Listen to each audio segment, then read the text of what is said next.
সুপ্রিয় শিক্ষার্থীরা, তোমরা সবাই কেমন আছো? আশা করি ভালো আছো। করোনা ভাইরাসের যেহেতু মহামারী আকার ধারণ করেছে, সেহেতু তোমরা সবাই ঘরে থাকবে, বাইরে বের হবে না। আর তারপর তোমাদের বলি যে বায়োলজি ক্লাসে আমি তোমাদের প্রথম অধ্যায় একটু পড়িয়েছি এর আগে স্কুলে যখন ক্লাস হয়েছে তখন। পরে তো আর ক্লাস হয়নি, এই কারণে আমি তোমাদের দ্বিতীয় অধ্যায় আজ একটু শুরু করলাম। সবাই একটু অনলাইনে দেখো, ক্লাসটা দেখে নিও যে কেমন হয়েছে। শিক্ষার্থীরা, আজকে তোমাদের তোমরা তো এর আগে আমার পরিচয় জেনেছো, তারপর আবার একটু দিই। আমি জেসমিন নাহার, ঝিনাইদহ সরকারি উচ্চ বিদ্যালয়, সরকারি শিক্ষক, জীববিজ্ঞান। আচ্ছা, তোমাদের একটা টপিকস দেখাই, দ্বিতীয় অধ্যায়ের টপিকসটা একটু দেখাই।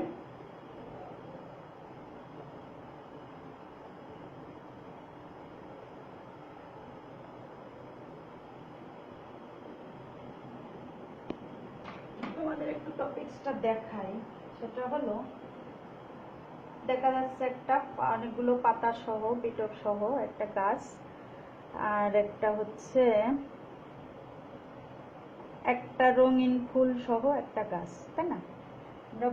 আমরা জানি যে সূর্যালোকের সাহায্যে উদ্ভিদ কি করে, পাতার মাধ্যমে খাদ্য প্রস্তুত করে থাকে, তাই না? এই যে প্রক্রিয়াটা হয়, পাতার মাধ্যমে খাদ্য প্রস্তুত করে। আর তারপরে তোমাদের আরো একটু বলি, পাতাটা যদি আমরা এভাবে আঁকি, তাই না? যদি আঁকি,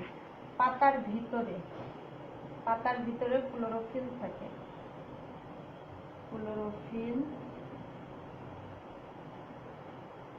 এটা সূর্যালোকের উপস্থিতিতে ক্লোরোফিলটা পাতার ভিতরে ধরে রেখে খাদ্য প্রস্তুত করে। তাহলে এই যে প্রক্রিয়াটা হয়, এটা আমরা কি বলতে পারি? বিভিন্ন বর্ণ, একটা হচ্ছে রঙিন ফুল দেখেছি, আর একটা হচ্ছে সবুজ পাতা দেখেছি। এটাকে আমরা বলতে পারি প্লাস্টিড। হ্যাঁ, খুব ভালো বলেছো, এটা আমরা প্লাস্টিড বলতে পারি। জীবকোষেরই একটা টপিকস, পুরা জীবকোষটা তো অনেক অধ্যায়ে অনেক টপিকস আছে, তার ভিতরে একটা টপিকস হলো প্লাস্টিড।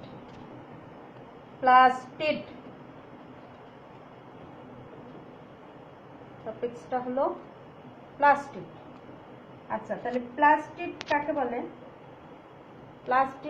বলে? এটা আমরা যেহেতু পাতাটাতে দেখছি, পাতার মাধ্যমেই আমরা বলতে পারি যে একটা রঙিন পাতা, একটা রঙিন হচ্ছে ফুল সহ একটা গাছ দেখেছি, আর একটা হচ্ছে কিছু পাতা দেখেছি। তার মানে আমরা বলতে পারি যে বিভিন্ন বর্ণ বৈচিত্র্য সৃষ্টিকারী অঙ্গাণুকে প্লাস্টিড বলা হয়, তাই না?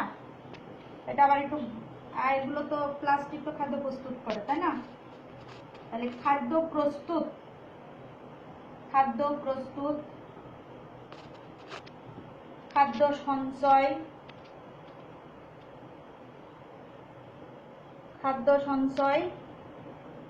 আর একটা কি বলবো, বর্ণ বৈচিত্র্য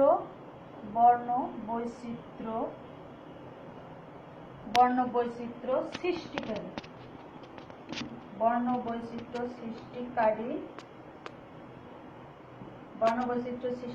অঙ্গাণু।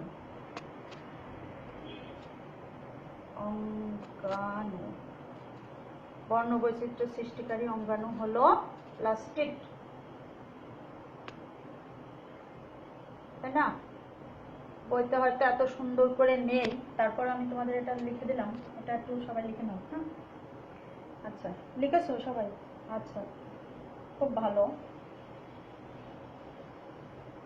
লিখেছো, খুব ভালো হয়েছে। বইটা এত সুন্দর আছে ঠিকই, তবে সেটা একটু গুছাই লিখতে হবে।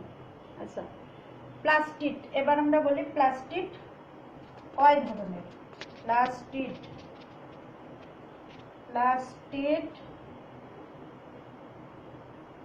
3 প্রকার। হ্যাঁ, সবাই আমার মনে হচ্ছে একটু টপিকসটা তোমরা একটু পড়েছো মনে হয়। 3 প্রকার যথা, তাই না? আচ্ছা, একটা গাছ দেখবো আর বলবো। একটা হলো পাতা সহ গাছ, তার মানে সবুজ বর্ণকণিকা সৃষ্টিকারী, সবুজ বর্ণ সবুজ বর্ণ ধারণ, সবুজ বর্ণ ধারণ করে তাকে আমরা কি বলি? ক্লোরোপ্লাস্ট। খুব ভালো বলেছো। 3 প্রকারের ভিতরে একটা হলো সবুজ বর্ণ, সেটা হচ্ছে ক্লোরোপ্লাস্ট।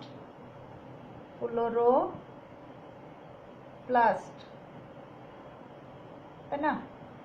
হ্যাঁ। আচ্ছা, 2 একটা আছে কি? রঙিন ফুল আছে। তাহলে রঙিন ফুল যদি হয় তার মানে সবুজ বাদে রঙিন ফুল, তার মানে রঙিন, যদি রঙিন হয়, রঙিন বর্ণ ধারণ করে তাকে আমরা বলি ক্রোমোপ্লাস্ট। ক্রোমোপ্লাস্ট আমরা তাকে কি বলি? ক্রোমোপ্লাস্ট। আর একটা আছে টিন, যেটা উদ্ভিদের মূলে থাকে। এটার মূলে আমি অবশ্য এটা করতে পারিনি, উদ্ভিদের মূলে থাকে, তার মানে যেখানে সূর্যালোক পৌঁছায় না, মূলে থাকে, তাকে আমরা কি বলি? লিউকোপ্লাস্ট।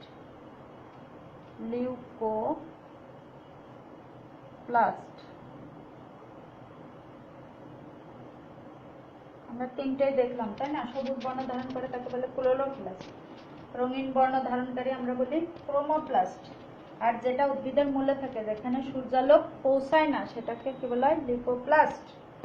এটা আমরা জানলাম।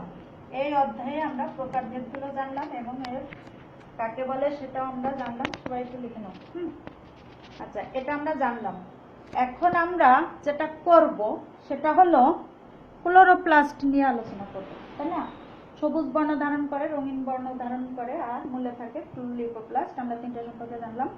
এবার আমরা 1 নম্বর পয়েন্টটা জানবো, তাই না? আর একটা বলি, যেহেতু এটা মূলে থাকে আর এটা সবুজ, আমরা আরো একটা কথা বলে দিই যে ক্লোরোপ্লাস্ট পাতাতে থাকে, উদাহরণটা এখানেই লিখে দিই। আর ক্রোমোপ্লাস্ট রঙিন ফলমূল, যেমন কি গাজর। হ্যাঁ, রঙিন ফলমূল আছে, যেটা হলো গাজর, গাজরে পাওয়া যায়। মিষ্টি কুমড়ায় আছে, গাজর, মিষ্টি কুমড়া লিখে দিই, মিষ্টি কুমড়া, গাজর, মিষ্টি কুমড়া। হ্যাঁ, এটা আমরা জানলাম। আর উদ্ভিদের মূলে থাকে লিউকোপ্লাস্ট, তাই না? আচ্ছা, এই প্লাস্টিড 3 প্রকার, এই সম্পর্কে আমরা জানলাম। এখন 1 নম্বর প্লাস্টিড সম্পর্কে আমরা আলোচনা করব। যেহেতু আমাদের বইয়ে 1 নম্বর প্লাস্টিড সম্পর্কে একটু বিস্তার আলোচনা করা আছে, সেহেতু আমরা 1 নম্বর প্লাস্টিড সম্পর্কে একটু জানব। আচ্ছা, আমরা দেখব যে ক্লোরোপ্লাস্টে পাতার ভিতরে থাকে, তার ছবিটা কেমন।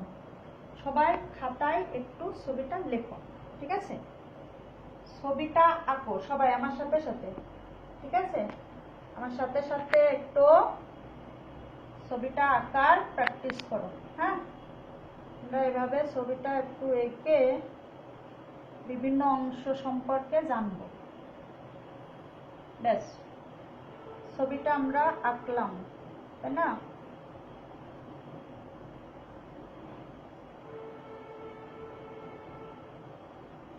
ঠিক আছে, ছবিটা আমরা একটু জানলাম। সবাই আঁকো আমার সাথে সাথে, সবাই, যেহেতু বায়োলজি টপিকস সাধারণত আঁকা টপিকস, তো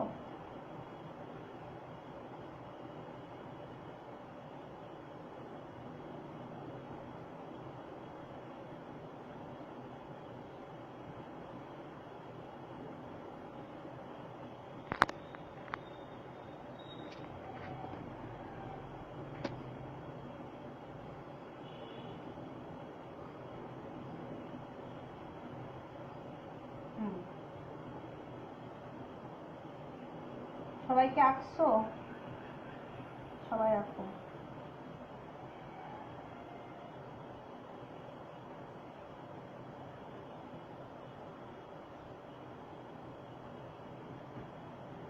চাকতিটার সংযোগ আমরা এভাবেও দিতে পারি, এটার সাথে এটা রিলেটেড।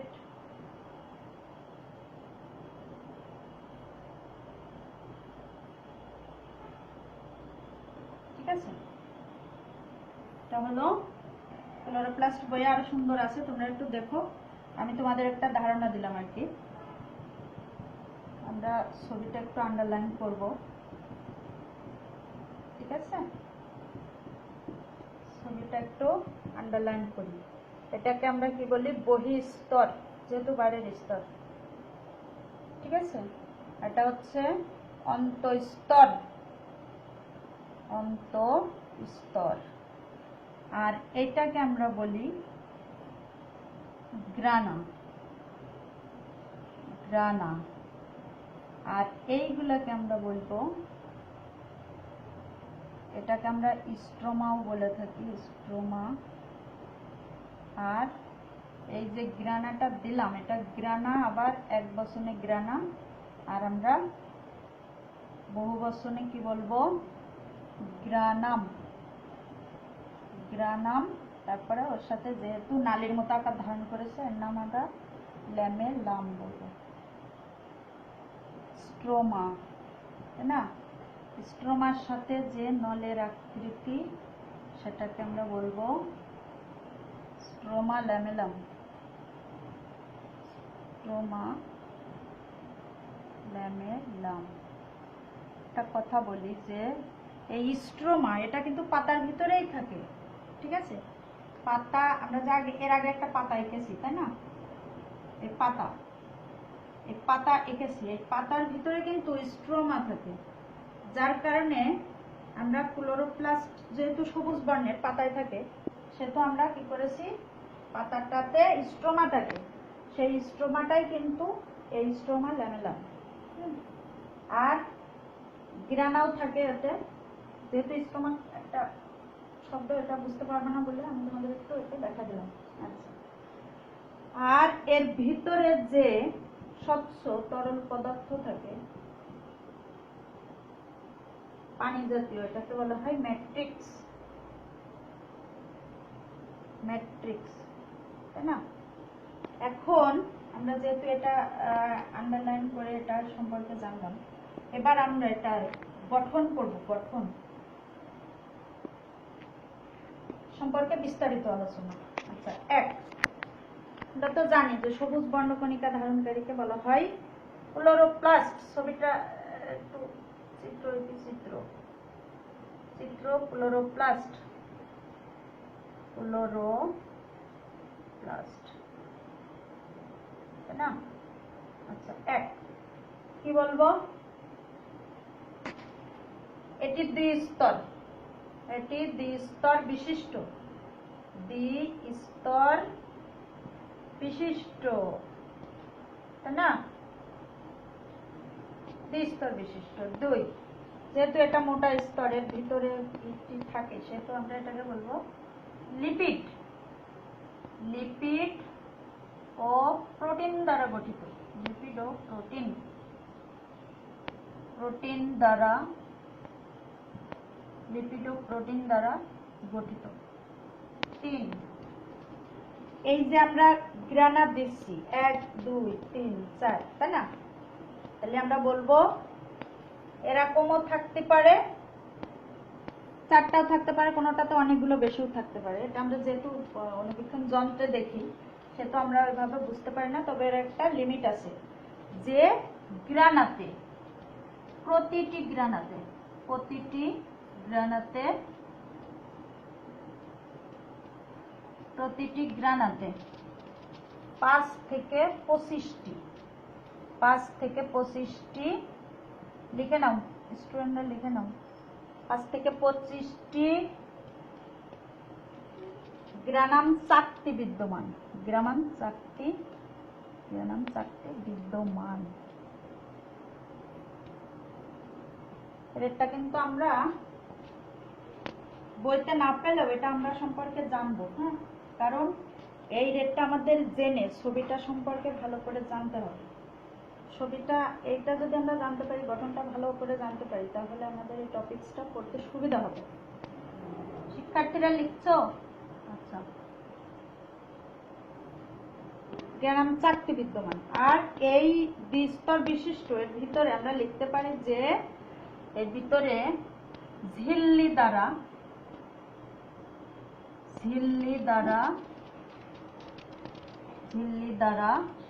আবৃত, তাই না?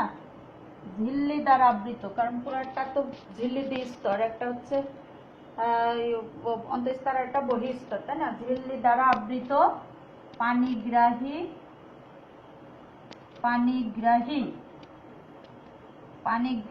ম্যাট্রিক্স বিদ্যমান।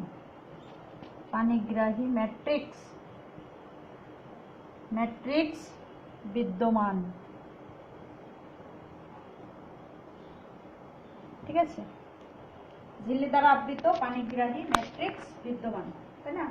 এই 4টা পয়েন্ট তোমরা ভালো করে খাতায় লিখে নাও। হ্যাঁ, আমাদের আর একটা টপিকস আছে যেটা হলো ক্লোরোপ্লাস্টের কাজ। আমরা এটা লিখেছো? আচ্ছা, সবাই লিখে নাও। আর ছবিটা একটু এভাবে আমরা ছবি দেখেই পাঠটা মুখস্থ করবো। হ্যাঁ, বাসায় একটু পড়বা আর সবাই খাতায় লিখেছো। আচ্ছা, খুব ভালো। আমরা ছবিটা রেখেই বলি। এবার আমরা কি করব? কাজ, ক্লোরোপ্লাস্টের কাজ কি না? ক্লোরোপ্লাস্ট কি কাজ করে? যেহেতু সবুজ বর্ণের সেহেতু কি কাজ করে? যেহেতু সবুজ বর্ণের সেহেতু সালোক সংশ্লেষণ প্রক্রিয়ায় খাদ্য প্রস্তুত করে। হ্যাঁ, খুব ভালো বলেছো। লিখবো কি? সালোক সংশ্লেষণ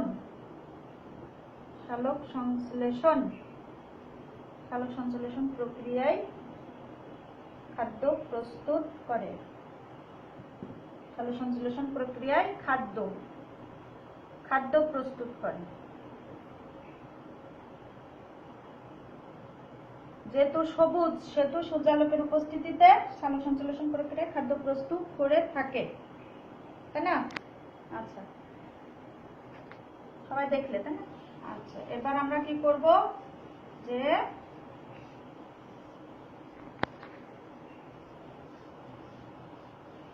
আমাদের কাজ হচ্ছে এই টপিকসটা বাসায় একটু ভালো করে পড়া, তাই না? আমরা বাড়ির কাজ দিব, তার আগে তোমাদের একটু এই সম্পর্কে আমি একটু জিজ্ঞাসা করে দেখব যে তোমাদের পাঠটা কতটুকু আয়ত্ত হলো। আচ্ছা, প্লাস্টিক দিয়ে আছে। প্রথমে আমরা জানবো যে প্লাস্টিক কি। হ্যাঁ, পেরেছো। সবুজ বর্ণকণিকা, রঙিন বর্ণকণিকা, তাই না? তার মানে বর্ণবৈচিত্র্য সৃষ্টিকারী অঙ্গাণুর নাম হচ্ছে প্লাস্টিক। খুব ভালো। প্লাস্টিক কয় ধরনের? 3 প্রকার। প্লাস্টিক হচ্ছে 3 প্রকার।